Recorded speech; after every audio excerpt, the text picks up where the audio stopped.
Hello students, this is advocate Neeraj Gupta. अब हम बात करेंगे bail to an under trial on prolonged detention. मान लेते कोई बंदा सालों से जेल में बंद है, तो क्या जेल अथॉरिटीज की कोई रिस्पॉन्सिबिलिटी है कि वो भी उस पर ध्यान दें? The answer is yes.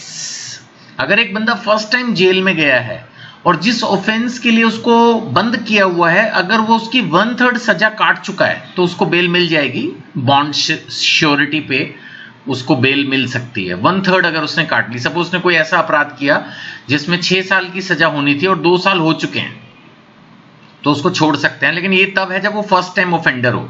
अगर सपोज वो पहले भी कभी पकड़ा जा चुका है, तो इन दैट सिचुएशन फिर ऐसा छोड़ने का प्रोविजन हाफ पर है, यानी वही सेम अगर उसने ऑफेंस किया वो 6 साल वाली सजा वाला, तो 3 साल होने के बाद उसको बेल मिल सकती है। लेकिन एक रूल ये जरूर बनाया हुआ है कि भाई अगर कोई आदमी बंद है जिसमें मैक्सिमम जेल 6 साल हो सकते हैं और 6 साल उसको हो ही चुके हैं, ये प्रैक्टिकल रियलिटी है, टाइम लग जाता है कई बार डिसीजन होने में, तो फिर 6 साल के बाद तो उसको बेल देनी ही पड़ेगी।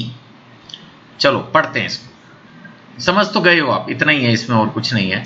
सपोज एक आदमी जेल में है, ठीक है, under trial prisoner remaining in jail for unreasonably long period while the investigation inquiry trial is pending, ठीक है।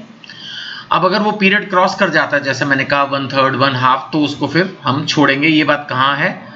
ये 479 हम जी रहे हैं इस समय, सेक्शन 479 BNSS, ठीक है। जनरल रूल क्या है? 1/2 ऑफ द मैक्सिमम पनिशमेंट। लेकिन मैं पहले बताता हूं दूसरा वाला, जो फर्स्ट टाइम ऑफेंडर्स हैं उसके लिए 1/3 है। अब फर्स्ट टाइम ऑफेंडर जो कभी पहले कॉन्विक्ट हुआ ही नहीं अपने जीवन में, यानी उसकी पास्ट हिस्ट्री तो क्लीन थी, अभी वो फंसा है जैसे भी, तो उसको बॉन्ड पर छोड़ेंगे। खैर कोई श्योरिटी तो पकड़ के लानी पड़ेगी। अगर वो 1/3 of the maximum imprisonment already jail में बिता चुका है तो। वैसे अगर ये केस नहीं है तो 1/2 ऑफ द मैक्सिमम इंप्रिजनमेंट पर उसको कोर्ट जो है वो बेल देगी, लेकिन उसको बॉन्ड यानी वो श्योरिटी तो लाना पड़ेगा, उसके बिना नहीं होगा।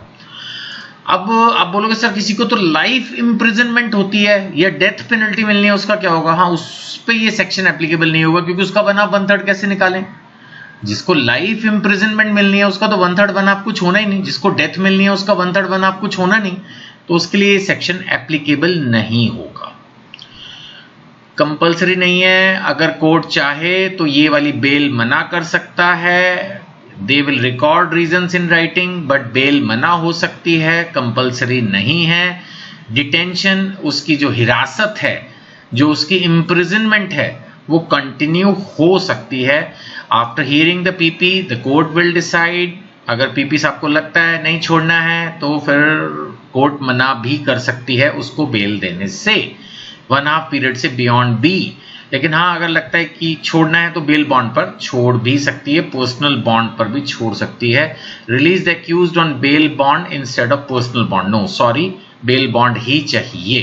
बेल बॉन्ड होगा तभी उसको छोड़ेंगे।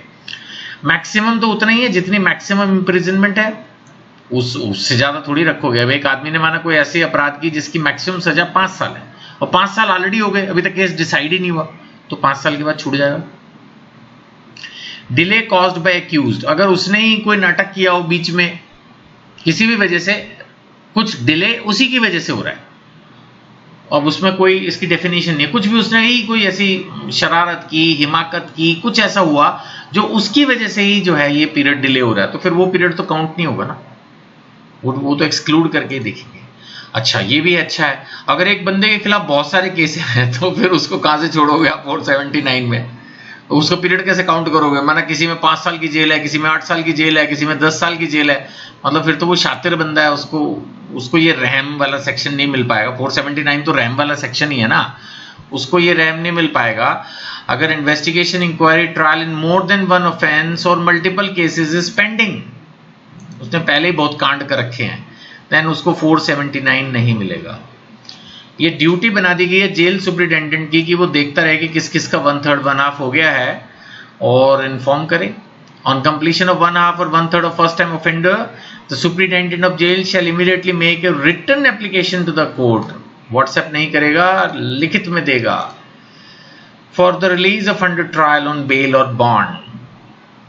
एग्जाम्पल्स भी बनाए गए। रमेश, उसको 6 साल की जेल होनी थी, वो 3 साल से जेल में था, 1.5 हो चुकी है, कोर्ट उसको रिलीज कर देगा। फर्स्ट टाइम ऑफेंडर प्रिया, फर्स्ट टाइम ऑफेंडर, उसको 9 साल की जेल होनी थी, उसने भी 3 साल बिता लिए, 1/3 हो चुकी है, कोर्ट में release her on A personal bond. I don't know इस एग्जाम्पल में लिखा है, बट आई थिंक ये बॉन्ड जो है वो प्रॉपर वाला ही चाहिए, पर्सनल बॉन्ड के बारे में नहीं होगा।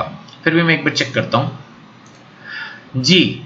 तो कुल मिला के इसमें कहानी यही है कि अगर पब्लिक प्रोसिक्यूटर ऑब्जेक्ट करें तो फिर श्योरिटी कंपलसरी है, अदरवाइज कोर्ट अगर चाहे तो पर्सनल बॉन्ड पर भी छोड़ सकता है। यही फाइनल इसमें डिसीजन है। तो ठीक है, इसका मतलब अगर पीपी साहब ने कोई ऑब्जेक्शन नहीं किया तो पर्सनल बॉन्ड पर भी छोड़ा जा सकता है। मल्टीपल केसेस हैं तो नहीं मिलेगी। और Bhim Singh union of India, इस केस में ये बात हुई, Supreme Court directed all states and union territories to identify under trial prisoners जिनका प्रोस्क्राइब पीरियड पूरा हो चुका है और ओवर क्राउडिंग ऑफ प्रिजन्स को खत्म करने के लिए छोड़ो उनको, इतने इतने सालों से बिठा के रखा हुआ है। हुसैनारा खातून वर्सेस स्टेट ऑफ बिहार में भी स्पीडी ट्रायल को माना गया था, आर्टिकल 21 ऑफ कॉन्स्टिट्यूशन का पार्ट। जब हमने कॉन्स्टिट्यूशन की पढ़ाई की थी तब उस वक्त भी एक केस आया था, हुसैना खातून वर्सेस स्टेट ऑफ बिहार। इसमें यह माना गया था कि आर्टिकल 21 के अंदर स्पीडी ट्रायल भी जरूरी है, अदरवाइज ये फंडामेंटल राइट्स को वायलेट करता है। यही बात supreme court legal aid committee में भी कही है कि prolong detection of under trial prisoners ये डिफीट करता है constitutional guarantee of personal liberty. तो कहीं ना कहीं ये केस आपको याद रहे तो ये भी करीब करीब यही बात कर रहा है, और legal aid committee versus union of India कहीं ना कहीं ये भी वही बात कर रहा है। तो जो केस आपको याद रख सके वो आप कर लीजिए। एक आध केस याद रहेगा तो एग्जाम में लिखने में अच्छे मार्क्स मिलने की उम्मीद रहती है। आई होप कि आपको ये बेल के सारे मैंने पॉइंट्स करा दिए हैं, सब क्लियर होंगे, कोई डाउट नहीं होगा। फिर भी हो इन नंबरों पे व्हाट्सएप कीजिए, जिस बुक से मैंने पढ़ाया उसको खरीदने के लिए कनेक्ट कीजिए। Thank you.